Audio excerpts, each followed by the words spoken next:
Let's try this squid ink dough black crusted pizza. Wood fiber. Nabago sa Aria. It's windy today. Let's go to Aria. They have a new pizza. Black crust. Squid. Hi, Chef! Chef Salva. Hello, how are you? From Italy. Ito yung fresh dough na black squid. Matagal na itong Ariang gumagawa ng pizza since 2003. That's the brick oven. Wood fire. This is how they make it. Authentic Italian ingredient.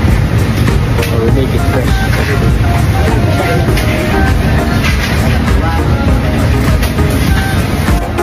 I have a question. How long does one pizza take to make?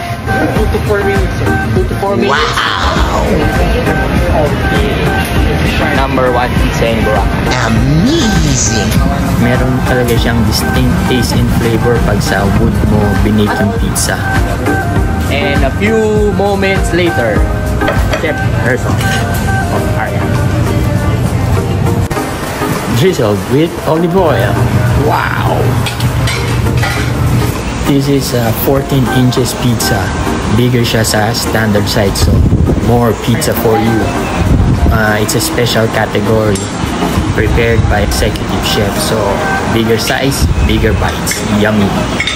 Meron famous sa area ito, Olio Santo. Pag may pizza ka, dapat ask mo yung Olio Santo nila. Homemade din ito nila. Meron siyang pero hindi naman ganun ka. And yung chili flakes. Importante yan.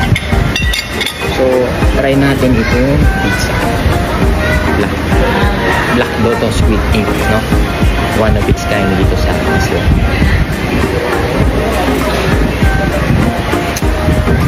Seafood itong flavor.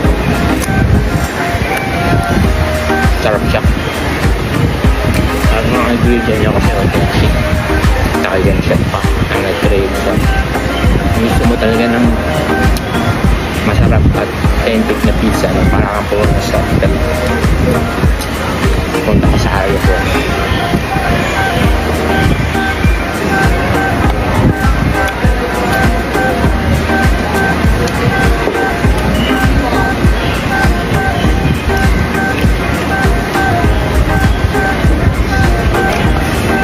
Boom!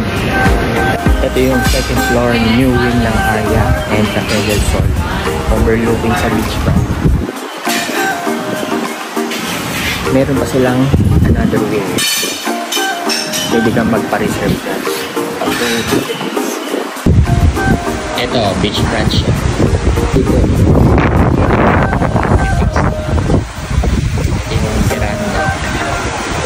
Meron siyang net dahil habagat season, minsan sobrang lakas ng hangin ko. Important ang net. Pero tinatanggal naman yan net after net.